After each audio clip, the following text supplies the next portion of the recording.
We're live. There Yes, we go. it is. That's live Yeah. right there. Yeah. It's another live show of Tuesday Night Dreaming. So here Josh we and go. Ken dreaming away. Dreaming away. You're not Or sleeping should we say away. Ken and Josh? I don't Yeah. know. You 'Cause I'm know, I older. don't know. I'm Maybe older. we could put it to a poll. Ken and Josh or Josh and Ken. Which one should we go with? So for those of you maybe just tuning in. Of course, my first name is John, so we could go J and J. Yeah, that's right? true. We could. That's true. Yeah, that's something people don't generally know about you. No, that's true. Your first name is not Ken. That is true. It's John. Yeah. So what's the story of your name changing from John to Ken? It never changed. I was never called John.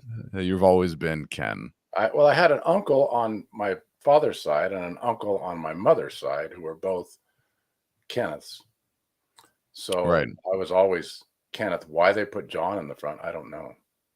And you never called me Peter, like you just. I used to every once in a while. I would call you Peter. When you were mad. Yeah. Yeah. But I didn't say Joshua Peter. I would just call you Peter at that point. Yeah. That's right. Yes. So you didn't keep the tradition going forward. So well, my father started his first name. He was the firstborn. I think this went back almost 7 generations. I don't know if I ever told you this, but 7 or 8 generations. I don't know how far back exactly it goes, but just a second, I'm sharing here. All right. And every firstborn son in that line was named Jacob. So every firstborn son was named Jacob. My father his name when he was born was Jacob George, but he didn't like being called Jacob. So he had his name officially changed. I don't know what that did to his father. That's like one of those stories I've never heard enough about. And now all of his siblings are gone. But he changed. He had his name legally changed from George Jacob to Jacob, or from Jacob George to George Jacob, because he always went by George. And, right. I mean, everybody I knew always called him George. So, yeah. So maybe there's changing things happening. Maybe there's a spiritual track record there. I guess. Yeah, maybe. Well, and he didn't name his son first name Jacob, although the middle name was right. Jacob. That's right. Yeah. No, I know that. Well, welcome everybody. Now we're getting into the names of things. Welcome everybody. Seeing everybody jump on. We've got Newfoundland is in the house here. Mary from Newfoundland. Sarah has already posted 2 dreams. She's already told us when she had them. She's already told us the theme that she thinks that they're both of the same theme. So she's on top of things there. Great to see Berta. Great to see Randy and Michelle jumping on. Melissa from Quebec, and Nikisha, all the people that we love so dearly jumping on. So it's wonderful to see everybody.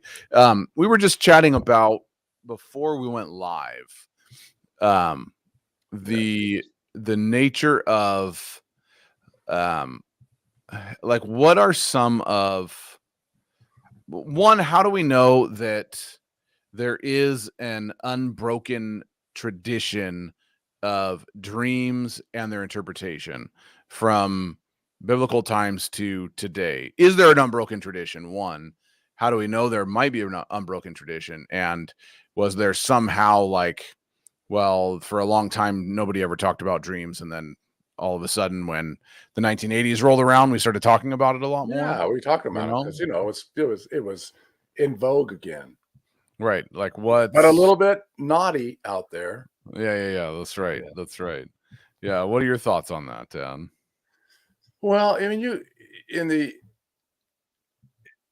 as you look kind of at history at ancient times, dreams aren't that separated from like spiritual encounters. They're sure, that's true. Very connected. I mean, yes, sometimes you'll talk about, I had a dream. Sometimes, an angel showed up, that kind of thing. I mean, if you think about the writing, The Shepherd of Hermas. Right. all built around an angelic encounter that is ongoing and ongoing, comes back again and again and again. And most people probably wouldn't know this, but the Shepherd of Hermas, so they're like,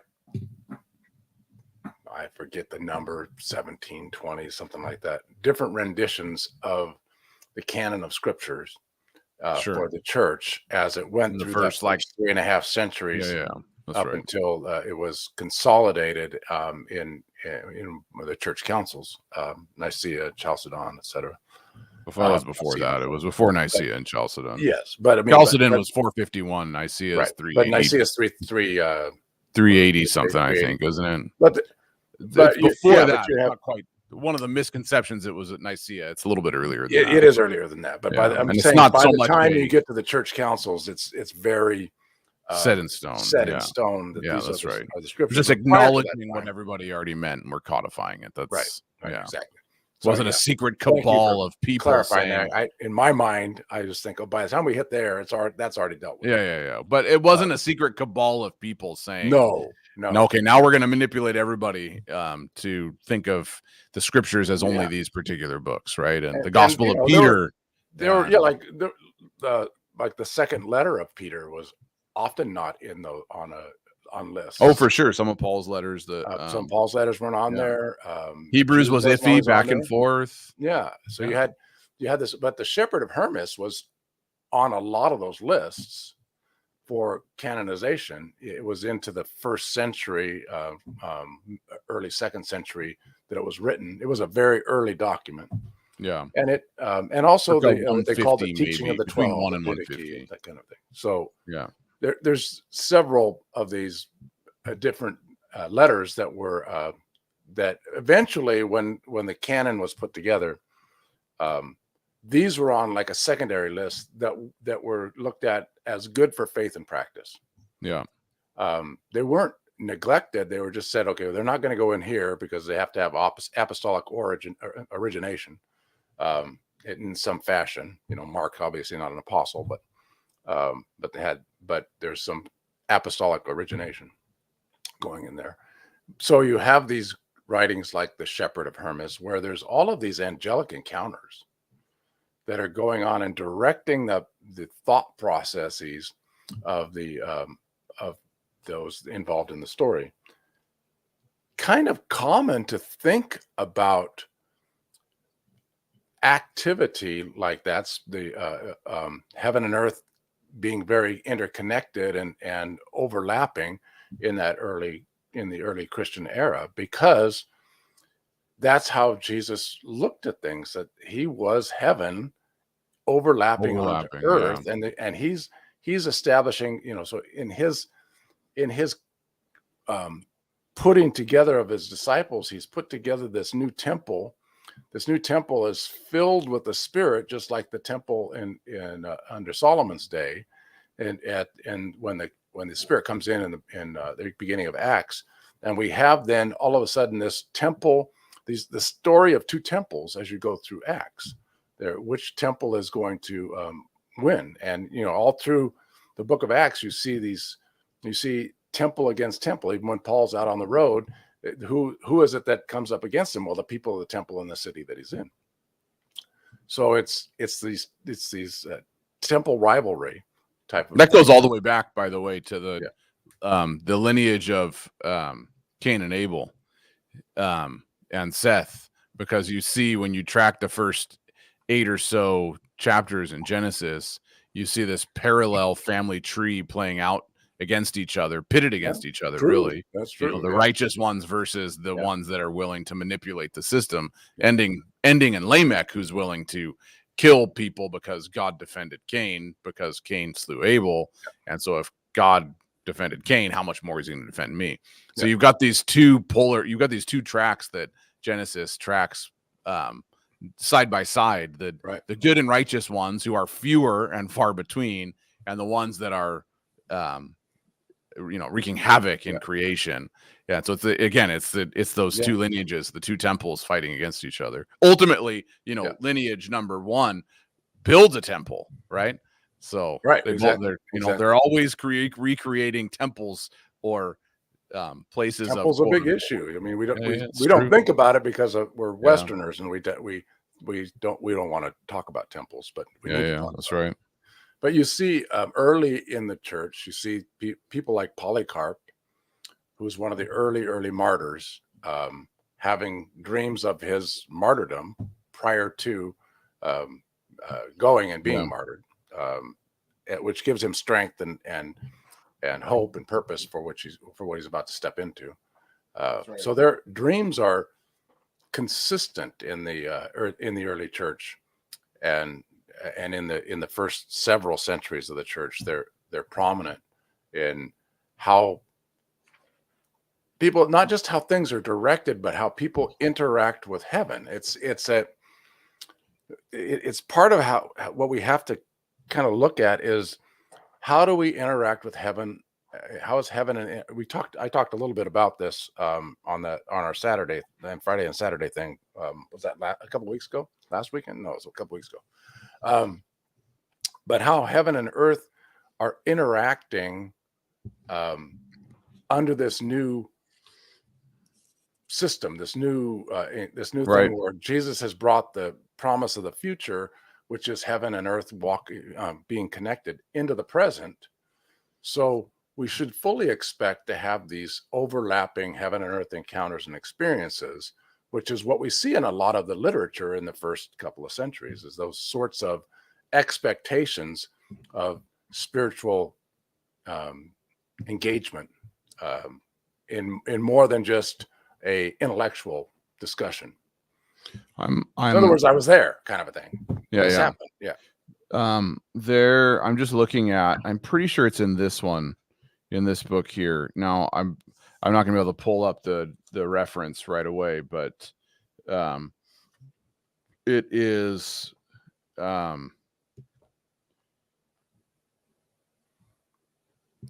I think it's Randy, in. that's pretty cool. Randy says, I know we are praying for something in our church to happen, and 8 people in our group have had the same vision or dream before we move on. That is pretty cool. Yeah. To that they would see that happen. There'd be unity. I think it's either this one, On the Soul and Resurrection by Gregory of Nissa. It's either this one where he's Macrina, one of the early church mothers, is teaching Gregory about the soul and the resurrection.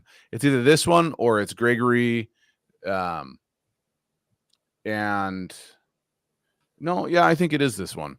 And one, I'd have to look through it, but where Macrina basically says that dreams are one proof that heaven is real. And so when she's talking about, because we enter into something beyond ourselves, right?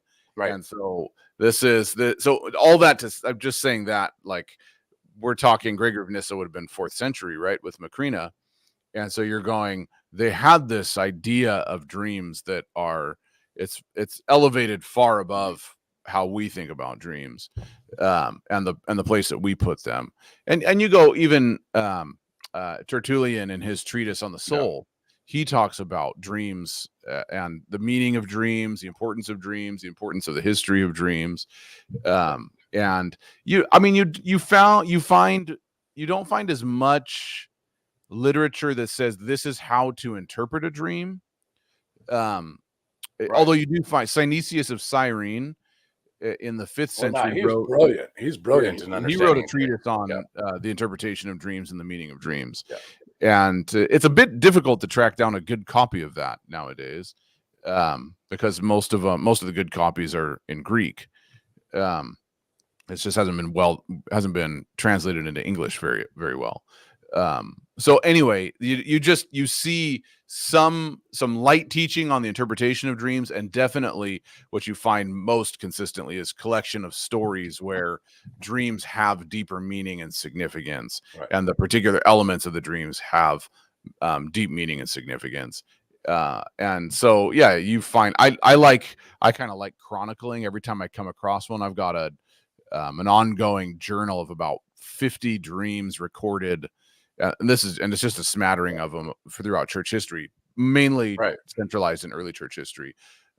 Dreams or visions that are interpreted and have meaning and guidance from the Lord, whether it has to do with, things that are to come, or things that need to change, or things like that. So there, yeah, Sarah, I can see what you mean, that there's a broken tradition, but in terms of, there's a broken tradition in terms of the shift in culture, but there's not a broken tradition in the means through which God conveys his message through dreams. I think part of what you have to see is that we look at dreams from a postmodern perspective, and we get that, we use that term a lot, but the postmodern way of looking. But the postmodern way of looking at the world is very humanistic in other words, human centric in its approach. So dreams, from that perspective, start and end with humans. Sure, it's a reflection of me. It's about what I'm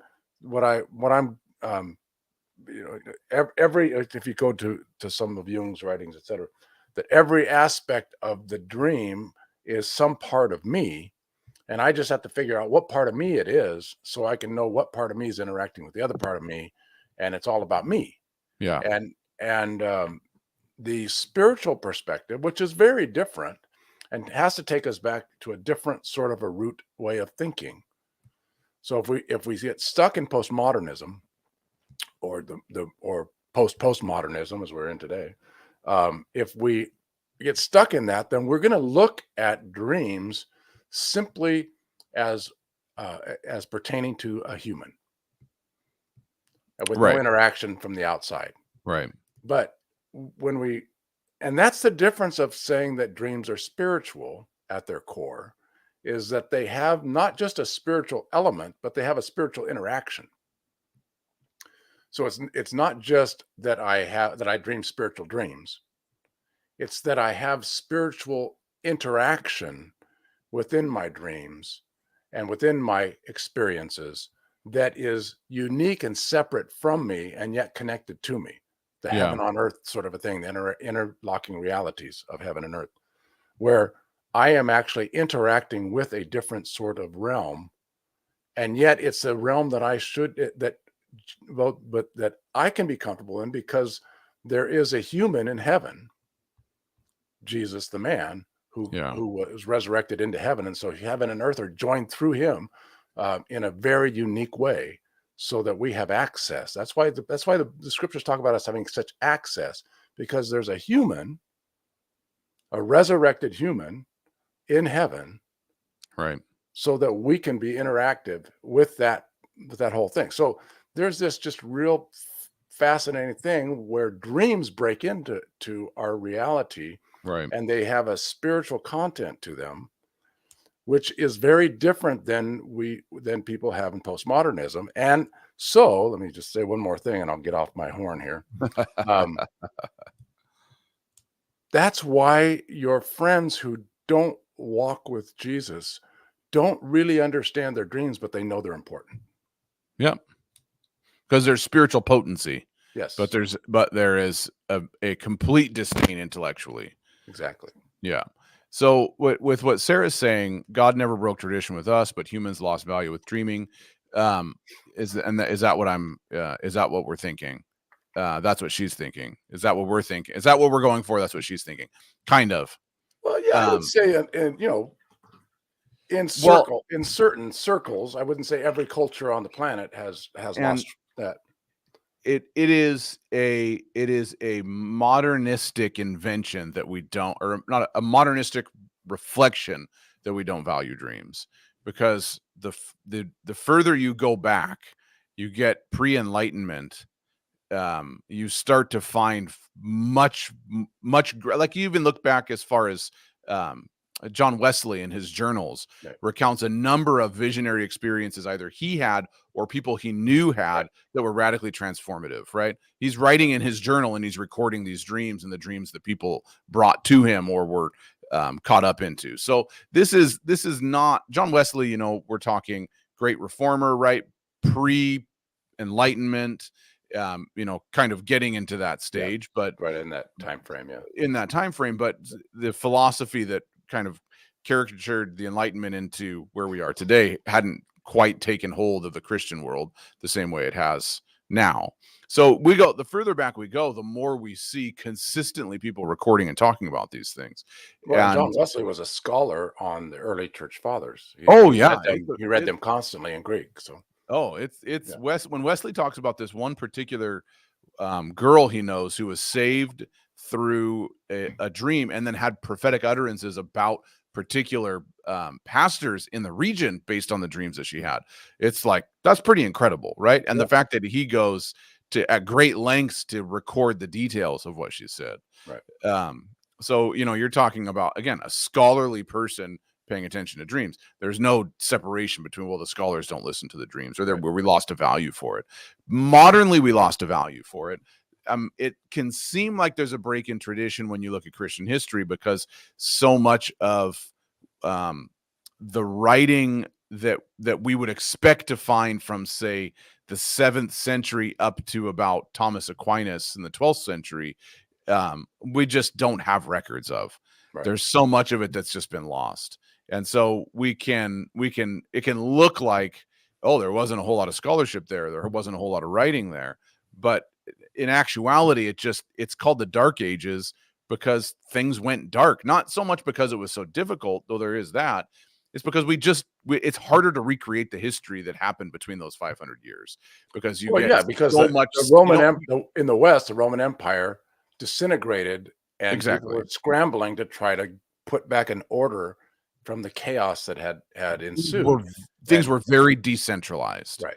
And so there just wasn't the same kind of codification of history that was happening in the hundreds of years prior. But there were pockets. There were certain pockets of people continuing on. So it can look at you go Thomas Aquinas in the 12th century in the Summa Theologica. He talks significantly about dreams, spiritual encounters, visions, talks about the types of visions people are going to have, the types of dreams that people are going to have. And he goes through a in-depth, detailed study of visions and dreams, and then the nature of spiritual gifts on top of that. So we can say that humankind lost a value for dreaming, but humankind lost a value for dreaming as a reflection of our modern age, not as a reflection of a degradation throughout history. Right. So it's more so in the last 200 to 300 years that we've lost that value, and it hasn't been communicated from one generation to the next. And it's easy to think of our generation and think of our generation and think back to 300 years, 600 years, 1,000 years, and think of that generation through the same lens that we look at our own generation through. And so even I said this, I think, on our Healing the Wounded Heart seminar a couple weekends ago. I think it was then that I said, the whole idea of a quote unquote soulmate, that you would have the perfect person set aside to match for you is a modern romantic invention of marriage that did not exist 1,000 years ago. It was not a thought process as it pertained to marriage 1,000 years ago. Marriage was much more functional in its utility of keeping a family line preserved, keeping wealth preserved, keeping land and ownership preserved. It was far more about that than it was about the romantic ideal of finding the perfect soulmate. And so I'm not saying that God doesn't have a perfect person for you. What I'm saying is that culturally we have the capacity to think that way because we live in such a free and robust, or free and wealthy society. Yes. Right. Like we don't necessarily have to think I need to marry the right person to preserve my wealth. It's just not necessarily a thought process we have in Western culture today. Now you go to India and they're still going to have a lot of that kind of practice in India. Well, wealth produces leisure, and leisure tends to produce a generation. By the time you get to a second or third generation where you have that sort of leisure, that they tend to lose sight of how they got to that place. And then we have to relearn those lessons all over again. Yeah. So anyway, there has been a modern, there's a great book. I think I have it right somewhere over here. Not that one of yours. Don't be pulling a, what about Bob? No, I'm not pulling my book out. You'll recognize, you recommended this one to me, Dad, a long time ago. Okay. If people can see it. God, Dreams, and Revelation by Morton Kelsey. Let's see. I don't know if I can get it on there. Anyway, Morton Kelsey's not showing up, but yeah. Let's. Yeah, There's and just you too many probably lights. and you'll have to get it in paperback or hardback because it's probably out of print at this point. Yeah, well, I'm sure you can find it on Amazon. Yeah. So Morton Kelsey goes through. Morton Kelsey tends to be more Jungian than we care for, but he also goes through. He studied under Jung, so yeah, he did. So this, you can't even see, can you? No, that kind of chunk right there of the book. All right, so that's about what page? Oh, that's the section where he has all the New Testament, all the early church. Yeah, it's about 70 pages or so, 60 or 70 pages, where he's just compiling short reference after short reference from many different ages in church history. So we've got Tertullian, I referenced him before. Origen against Celsus, he talks about dreams. Gregory of Nissa on the making of man talks about dreams. So now we're into the 4th century there. St. Augustine, 4th century, talks about, actually St. Augustine talks about some prophetic dreams a couple different times and the meaning of dreams. An excerpt from Sinius of Cyrene in the 6th century talking about dreams. You've got Benedictus Perarius, which is into the Middle Ages, and he talks about dreams. And he was a priest. So and he's got like what the problem is, a lot of these things haven't been translated into English, so we don't actually know that they were talking about dreams because they've remained in their old original translations. Right. Yeah, so they just weren't the things that people translated. I'm going to translate theology, not experience. Yeah, for sure. Yeah. So I like how Morton Kelsey does a pretty good job of showing about 1,000 years of tradition as it pertains to dreams and the interpretation and the kind of the place to put the category of dreams. Yeah. And even the great Greek philosophers were, maybe not Aristotle, but definitely Plato and Socrates on that line had a high value for dreams and revelatory insight as it pertained to something outside of mankind. Because you have a value for the other. When you for sure. Hey, Randy and Michelle. She had a dream of a girl 8 months ago. She was in the occult and I was leading her to Christ. And Monday she came to Christ and coming to our church this weekend. So a dream like that means something very literal. Obviously, right? Right. Yeah. And that's where just what we've been saying with kind of the veil being pulled back between heaven and earth, and the dreams can be one means through which God does that, is that it's like the veil of time is pulled back, and Randy is able to experience in the dream the moment of salvation that's going to come in 8 months, right? And so there is, it's interesting. I've had some dreams before after outreaches where we've interpreted people's dreams, people that they have no, belief in Jesus or no understanding of that, or, they're on their journey. Right. And, using my dad's language, he chastised me earlier. Anyway, I've had dreams after those moments of actually having more significant prophetic encounters with those people. And I've always wondered because I've never ran into him again. Right. But I've had these dreams where, they're asking me questions about Jesus or they're coming to a significant faith of their own, that kind of stuff. And it's like, so. That is cool. Yeah. So I know we've got a bunch of dreams that have been, now that we've been rambling for so long. Tremla's desperate to get a dream on, but she wants to come online. She must have a long one. You must have a really long dream. Yeah. Okay, so I have to go back to Sarah's dreams, and I have to say to you, Josh and I were talking away and fascinated, and I did not grab your dream off the. I can see we have the first one, but I do not have most of the second one. Yeah, if you can repost it, Sarah, just post that the would second be, one. That's all you really yeah, need to post the second one. do. And I'm curious about this. Sarah had a question in there, and I'm guessing this one. Didn't you teach us in class translation dreams being witchcraft? Is that I'm trying to rack my brain as to what you're referring to, Sarah. And I can't quite Translation remember. as in moving from place to place, or I'm assuming so. Is as- that connected with the two dreams that you've posted? Because I haven't seen those dreams. So is that a question? Is that a question about those two dreams, or is that more of a general question? That's my question, because I'm not quite sure what you meant by that. So if you can clarify and post your second dream. So she did post her second one. Oh, okay, good. Well, Right, I'm so leaving it up let's to get you. to Do a what couple you of need to do. dreams, Yeah. and we can do Premla's dream, perhaps, if we can get her on here. I like this comment from MindHack. Many modern people have a very materialistic idea regarding dreams, and that's so true. It's and not in some negative, but they look at the material world as all there is, and yet there's something inside that says there might be something, or there must be something more, and yet they perceive the world through what they can see. It's the Star Trek kind of a we can fix everything even if we go out in the universe sort of a thing, because we're humans and it's all about us.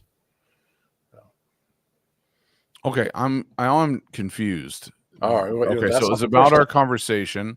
What part of our conversation?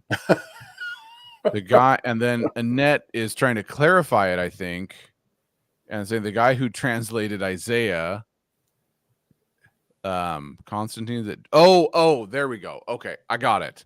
Yes. All right. I think I understand the question now. Sarah, are you talking about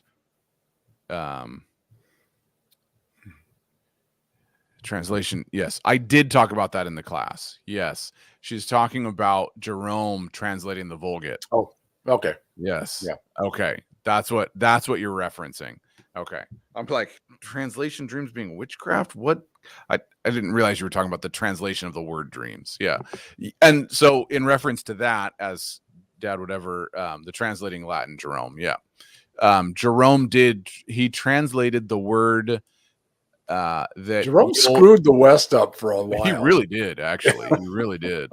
It was. I mean, he was brilliant, but he had very set opinions, and he translated based on some of those. Yeah, so he translated in the Old Testament. There is, I'd have to look up the reference right now. It's in Deuteronomy, but and in Numbers, I think there's a couple different places where he did it. He took a term that is translated today in the King James or the New King James or the ESV, NIV, NASB, any of your modern translations that are translated off of. They more rely on the original Hebrew. So there's the word translated as soothsayer or witchcraft. This is typically the kind of the two ones you'll get. So it'll say, don't listen to people who practice divination. Don't listen to people who practice witchcraft. Don't listen to people who practice soothsaying. So there's a couple verses in the book the 5 books of the Pentateuch that talk that way, right? So Jerome, when he translated the Vulgate, which was taking the Greek and translating it into Latin, right? He used the Septuagint, right? To use the Septuagint, which is the Greek version of the Old Testament, right? Which was probably more common than the Hebrew in that day, anyway. Jesus oftentimes quotes the Septuagint over against quoting the original Hebrew. So actually, the New Testament usually quotes the Septuagint, not the original Hebrew. So anyway, that's just a matter of historical record. So Jerome in the 4th century went about translating the Bible into Latin, which was the common tongue of the day. And so that became or one of the common tongues of the day. That became the de facto translation until the King James version, basically. It became the most widespread read version, and he took that word for soothsayer or witchcraft and translated it as dream interpreter. And it was an opinion. It was his opinion that that's what that meant. And no other scholarly translation would ever translate that way that today. But because of that, there grew an increasing hesitancy to listen to dreams, especially when they start. There's some reasons he did it, but we're not going to go into those right now. Yeah. So, yeah. When you start getting into the missions journeys or the spread of the gospel into pagan religions and things like that, and they've got these well-established practices of witchcraft and occult practitioners, and which would include dreams and divination and things like that, and so they basically developed a healthy disregard for dreams because of Jerome's translation. So there was that as well. Yeah, that did do a number on how the church approached dreams, but it still didn't remove the appreciation for dreams entirely from Christian history at all. But it did make it a little more tenuous. Well, a lot of you guys said hello to us, and we were just having our dialogue. We didn't expect it to go this long. No. But we just want to say hi back to all of you guys. Yes. Yes. And let's do a couple of dreams. And if you want to do Premla's dream, right. You can. And I think Premla, you were doing. Did you already do it? She's got good dreams. But I think you were doing some dream interpretation training, weren't you, Premla? I think I saw that on Facebook. Am I mistaken in that? I thought I saw that. So did you already do that, or are you going to do it? If you have, if you're going to do it, then feel free to post a link to the training that you're going to do. Like, we like sharing. So. Okay. Well, let's jump on Sarah's first dream here. Okay. So first dream number 1, she's entitled it False Lashes. Oh, that's interesting, because now we have other dreams that are going to connect with this. Tina's got one in here about a facial. So okay. I was doing my makeup, and I accidentally had false lashes with leftover glue on the band stick to my lashes. I decided I should try putting on false lashes. It was just frustrating. I couldn't do it. Full lashes, half lashes, or quarter lashes. I couldn't get them to sit right and stick where they needed to be. Well, that's a good dream. Yeah. So that's the first dream. Yep. Let's bring up the second one then. Okay. Because I can already see the first part of it, and it's almost like then this will happen where you will have, whether it's in the same night or multiple nights in a row. Some of the most significant dreams I've ever had are from one evening to the next, the same theme reoccurs. Yeah. So she's named her first dream False Lashes and her second dream Real Lashes. I was walking over rocks, like by a river, ocean, or lake, and I could hear others talking about me. I'm assuming others. I could also see me exploring the scenery. They were talking about how they couldn't believe how those were my real lashes. They were so long and fluffy and dark. No need for mascara. Which it's such a beautiful series of dreams. Yeah. Becoming comfortable in your own skin, not having to prove anything to anybody. In the first dream, obviously trying to put on things that aren't yours. And especially as it pertains to how people see how you see. And, because the lashes are all about appearance, but the lashes are also connected with the eyes, and directly connected with how protecting the eyes and keeping dirt out of the eyes, that kind of stuff. The way other people have done it, is not the way that you need to do it. And you don't need to look the way other people have done it. Yeah. And you in the series of dreams, the last dream, of course, being you are comfortable in your own skin doing things the way that you're called to do them. Yeah, and you don't need to put the natural way. It's the natural way, right? And those lashes, everybody's going, my goodness, those are beautiful. Those are full. Well, those are the ones that people notice. Yeah, exactly. When you do it your way, you know, you do it the way that you're called to do it, that you're gifted to do it. And that has to do with seeing, appearance, who you are, and how you communicate who you are, especially in that area of what you see in the spirit and how you communicate those things. Yep. Yeah. Good. Great series of dreams. And just shows you know, such a I mean, it's kind of like the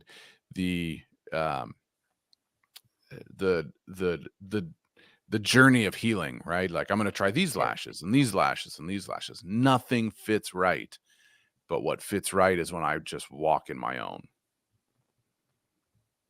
So beautiful, beautiful series of dreams. Tina says, she has a title, Partial Facial. I went to go shopping at JCPenney's, decided to get a partial facial at the cosmetic counter. It was expensive for only a partial facial, $50. Decided to leave without it because 4 hours passed waiting. Then they charged me like $1 and some change for holding my spot. I was surprised at the inexpensive charge, under $2. Surprised, like frustrated, surprised, or surprised like, That's all they could charge me when the facial was that expensive, when they only charged me as much to keep my place. Yeah. So that's my question. Was it I can't believe they still charged me, or was it like my dad said, like, oh my goodness, it was only $1. Like, they could have charged me way more than that. Good surprise. Okay. All right. Yeah. That's kind of that's what it sounded like. So that's, yeah. I don't know. Dad, you go for it. Well, I mean, so she's going just for a partial facial. So I'm out of my league on that, because I have no idea. Well, I didn't know where they do partial facial. I don't know and all that stuff. Yeah, I know. I've seen the mask and stuff. I've seen those green masks. My wife puts them on every once in a while. I brought some Korean ones back for Aaron one year after being in Hong Kong. So that won me a lot of points with my wife. Oh, I bet. Yes. But if you're so the purpose of a facial is just like a cleanse and get things back to kind of healthy. Not the whole package. Just needed. Tina says, not the whole package. Just a little touch up. Just a little touch up. Yeah. That's all she needed. But it was expensive, and eventually, because it was so time consuming, you were waiting 4 hours and it's still nothing was happening. You decided that was you were done. But you were still charged for the spot, but you that's the part I don't really get. You charged you $1 for holding your spot. Did you come back to get it? Is that why you were having your spot held? You were tired of waiting, so you went to go do something else? Is that facials are more involved in a mask? Yes, I do actually know that, Sarah, but not by much, though. Just a little tiny bit. I am not. You'd think at my age I'd know more about that world, but I don't. Well, I mean, here's the general sense of the dream is, Tina is looking for some help, right, to clean up some identity issues, yes, right, which would be her face. Right, exactly. So to clean and make over. Ken is more into the pedicures. Exactly. Right. Yeah, that's right. Okay. So looking for some help to try and to clear up or shore up some not big identity issues. You know, it's just a partial facial. So I just need to clean some of this stuff up, right? And so relax. So what happens in the midst of it is, this is going to cost me more than I anticipated. Right. Like, why? Because it isn't ostensibly someone else does the facial for you, right? It's not something you do to yourself. It's something someone else does to you. So you're looking for help to do this thing. And identity is the theme for tonight. That's right, Ray. So you're looking for help, and the people that you're looking for help, it costs you more than you realize. It's costing more than the actual work is worth. And so you're going, my goodness, and it's taking longer. So it costs more than it's worth, and it's taking longer than it normally should take. So what it's saying is that the places you're looking for help in terms of what's my identity and how do I walk through these things, you're not getting the kind of help you need. It's going to cost you more. It's going to take longer. And essentially it's saying this, cut your losses and run. Like, hey, if I just walk away from some of these things that I've been trying to do, I've been trying to get some help, I've been trying to rearrange some things, that kind of stuff. It's actually going to cost you less if you just walk away from that process than if you try and continue to wait it out. And shockingly less. Like, oh my God, that could have cost me so much more, but I just walked away and it cost me barely anything. And good. Yeah. So it's a good dream. It's an instructive dream. So it's not so much that and Ray said they're only going to do half the job for the amount that it's going to cost. So what's the old song, looking for love in all the wrong places? All the wrong places. All right, looking for help in all the wrong places. There's probably some better places you could go for some help addressing the things that you want to address in your life. Yeah, some people that'll be more effective at helping you. And in one sense, because you go, I think, she went to the mall, right? She went to JCPenney's. JCPenney, yeah, Which exactly. Is generally a department store. Yeah. Very transactional in how a place like that is going to function. Right. And so it's like, you give us this and we'll do this. And so the way that help happens, the way that the partial facial is going to happen, the way that the cleansing is going to happen is very transactional in nature. And I'll say it this way. Maybe this is way too blunt, but this isn't blunt towards Tina. It's bad leaders don't know how to get out of transactional relationships or transactional relational patterns. They just don't know how to. Yeah. And so it's like, you do this for me and I'll do this for you. And that is always how it is. Right. And going into JCPenney for the help is like going to that place where it's just transactional leadership. It's just it's not relational leadership. It's not relationship leading me, guiding. Yeah, exactly. You get to me when you get to me, that sort of thing. Yeah. Right. That's right. You're just a transaction. You're not an actual, like, if you go to someone's spa and they're paying the rent for the place, and they've got a whole network of people they work with. It's like, you go in there and you're taken care of. You're a customer. Their faces shine up when they see you and they know you. And it's the difference between going into a private spa versus a place like JCPenney. One's transactional, one's very much more relational.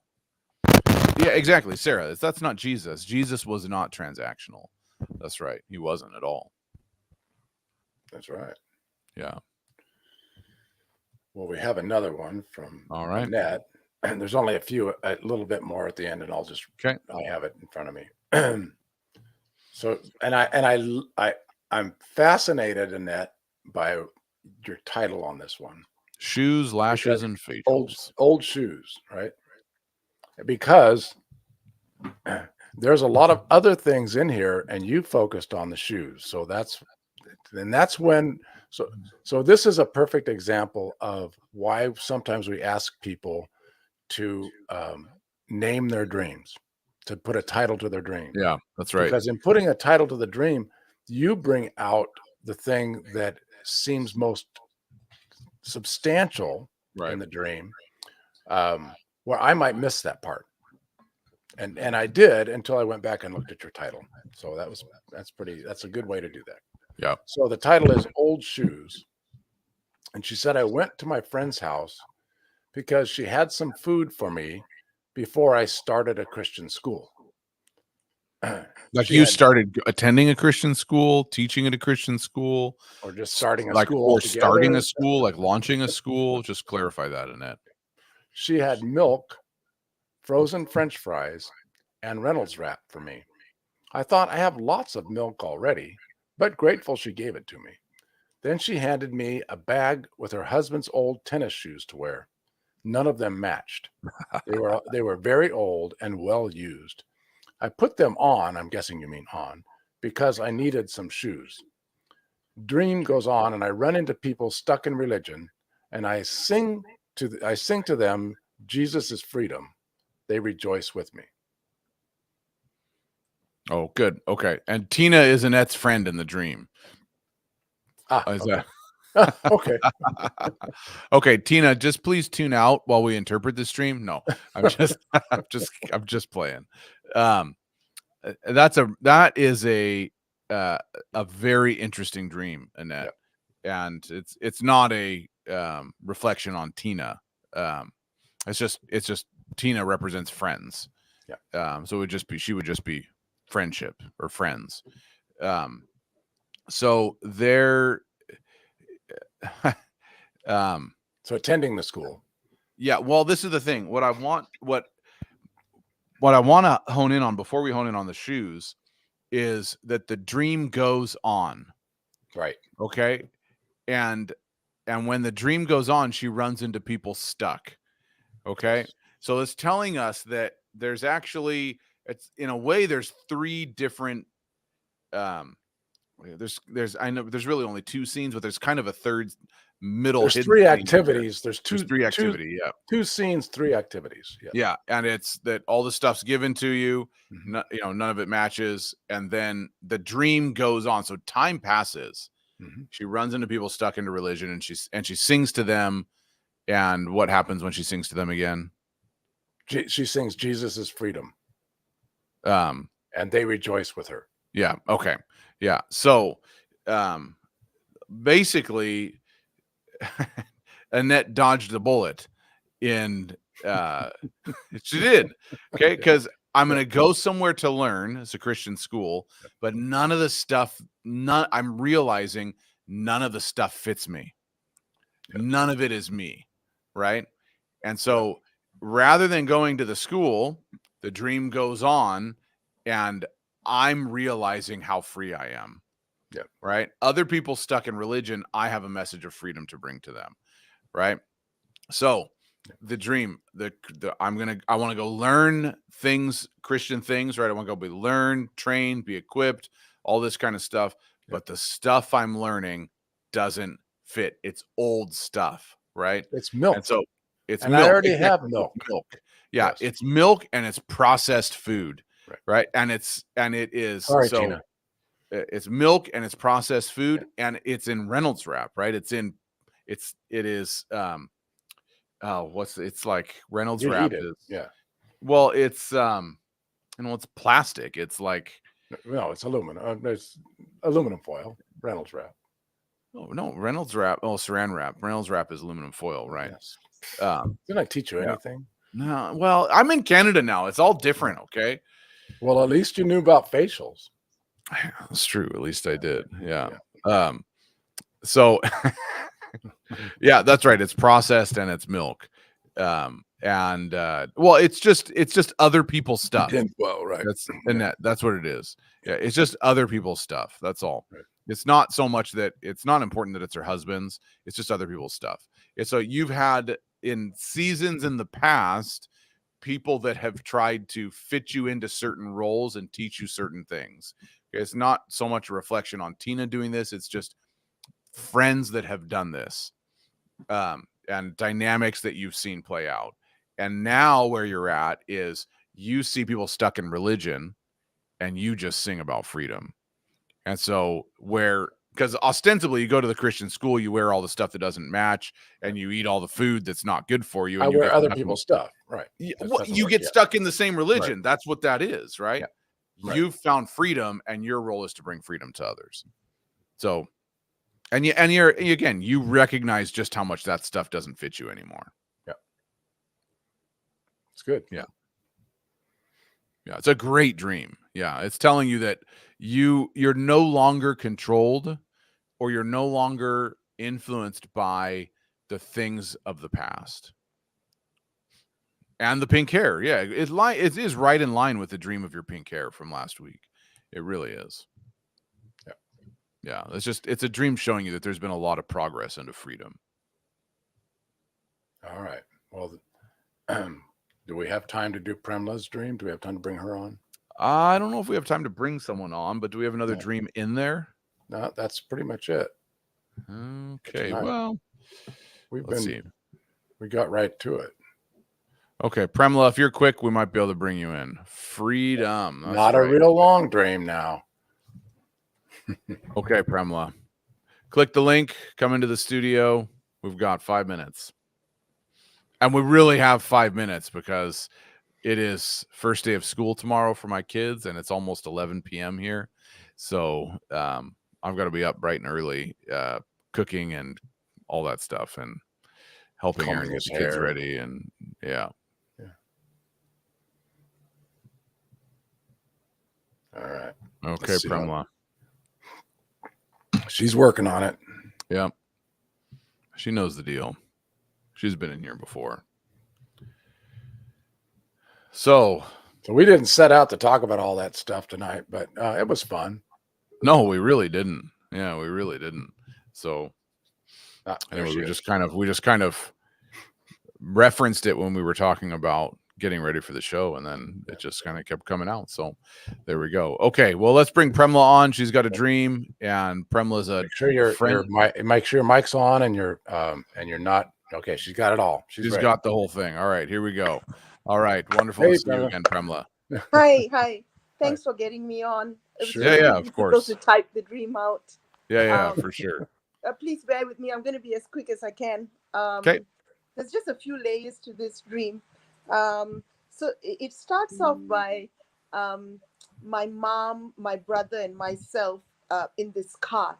It's a luxury Continental car, very spacious, that type of car. And this is currently my household. It's the three of us. My dad passed away a couple of years ago, so this is my household. And so we're in this car, but outside, right in front of us, there's this huge, it's a tsunami, this huge tidal wave happens. And I see my uncle, this is my mom's youngest brother. Just to quickly give context, this uncle of mine passed away just 2 weeks ago. Okay. He believed in, it was a very tragic death. He believed in the Lord, but he wasn't really walking with the Lord. His life just wasn't right, to put it simply. So back to the dream, I see him and he gets hit by this tidal wave, and it was scary to watch. It comes right up to our windscreen, but not even a drop of water comes into our car. So we were protected. And then I realized that I'm the one who's having to drive us out of that area. And I'm like, oh my gosh, can I handle this car? It's a bit too big. But I do it. And while I'm driving us out of there, I say to myself, oh, it's actually quite easy. I didn't realize it would be this easy to do. And I get us out safely, and I park us.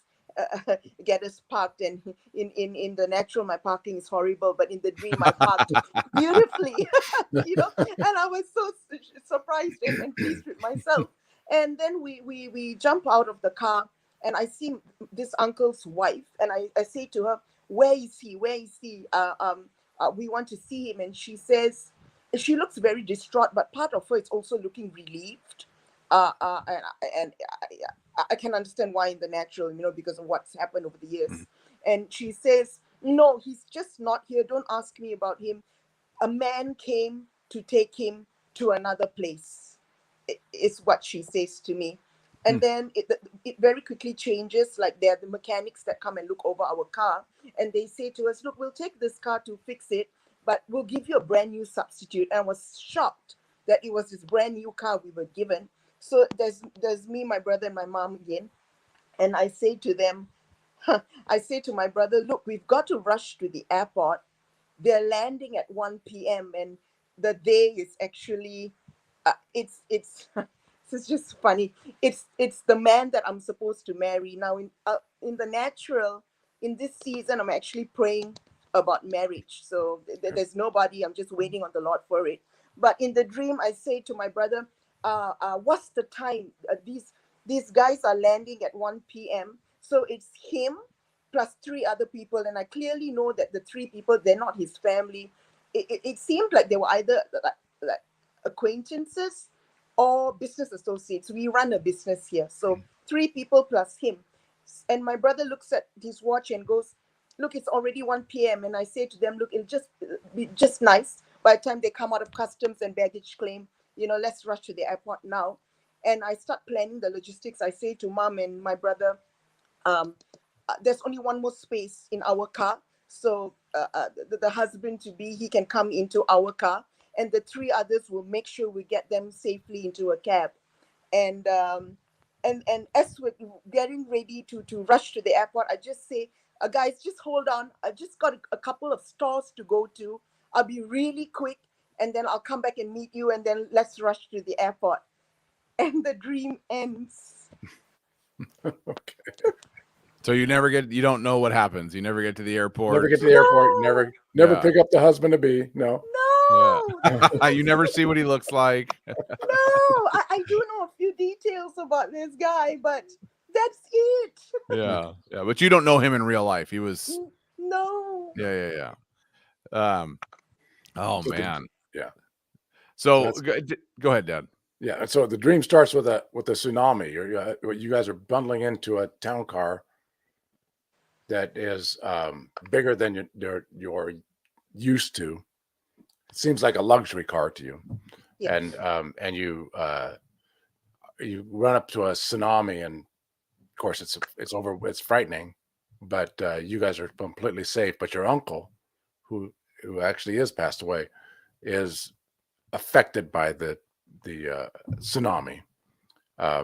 You're the one who drives out of that, gets over to the mechanic's place where you see your aunt, and talk to her about the uncle, but she says someone's come to take him away.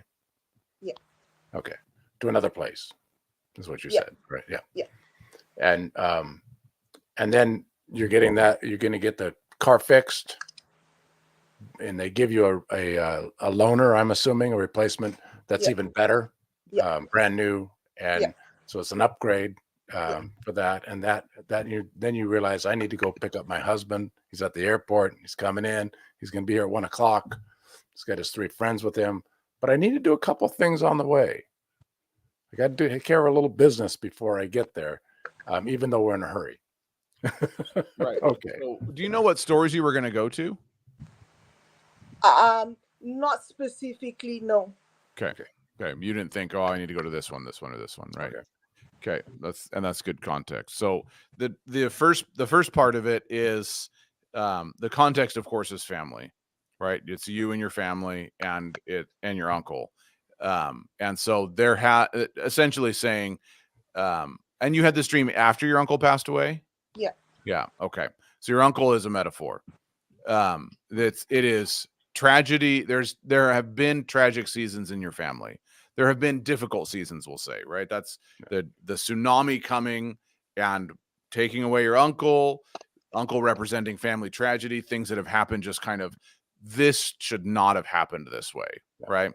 And so there are things that have happened to your family that should not have happened, but you have weathered through them as a family relatively unscathed, right? You have been able to navigate those difficult times, and so that's the first part of the dream, right? You've been through some difficult situations in your family, but you've been able to navigate it.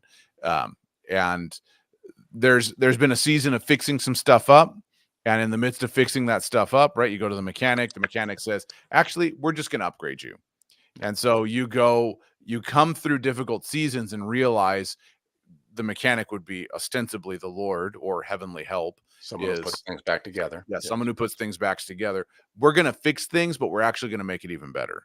And so you've come through difficult situations, and you haven't just weathered the storm. You've come out better than you were before you went through the storm, right?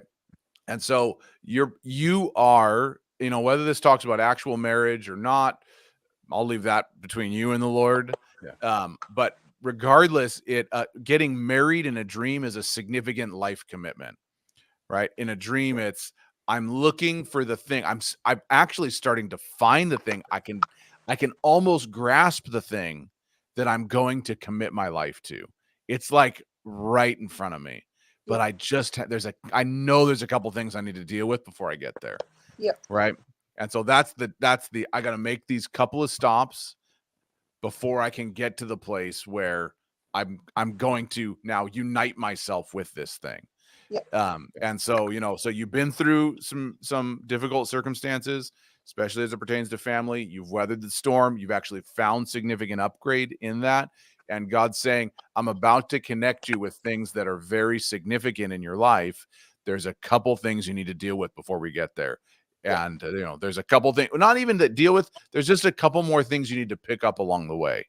Yeah. And so, I don't think, ostensibly just stopping at the store on the way. These aren't big things, but there's just a couple more things he's adding to you to prepare you for the thing that you're called to. Yeah.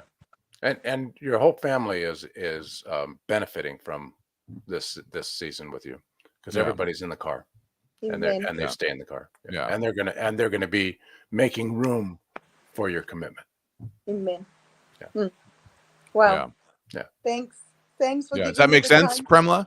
Yes, it just resonates because I sat with the Lord concerning this, but I would have loved to get your insight as well. So it's such a confirmation to me. So thank you so much. Okay, well, we bless you, Premla, and we bless you as you just hold that desire for marriage before the Lord as well, that he'll lead you and guide you in all those things, but especially that he'll add the things to you as he prepares you for your destiny. Amen. Yeah. Thank Amen. you. Okay. Thank Thank you. you so much, Premla. Thank you, Premla. God bless. Good to see you again. Bye. Yeah. Okay. All right. Well, we're going to bring this to a close now because Yeah. Josh needs to get his beauty rest. I got to get my beauty sleep. Yeah. Okay, Maybe I'll go he's not find. going to Maybe a I'll go mall find or a place to do a partial facial. So, But blessings upon all of you that have joined us this evening. Those who are going to jump on afterwards, we just say thank you for doing so. And may you have rest, peace, and your dreams increase. May you have spiritual encounters in your dreams and in your waking times, that you could be the kind of people that walk in this world where heaven and earth meet. yeah. That you, my prayer for all of us is that we become heaven and earth people. That we understand what it means to connect with heaven and earth, and how those two live together, heaven and earth connected. May it be that way in your life and in your heart in the coming weeks and months. And we just bless you in Jesus' name. Amen. Amen. Okay. See you guys next time. See you guys next week.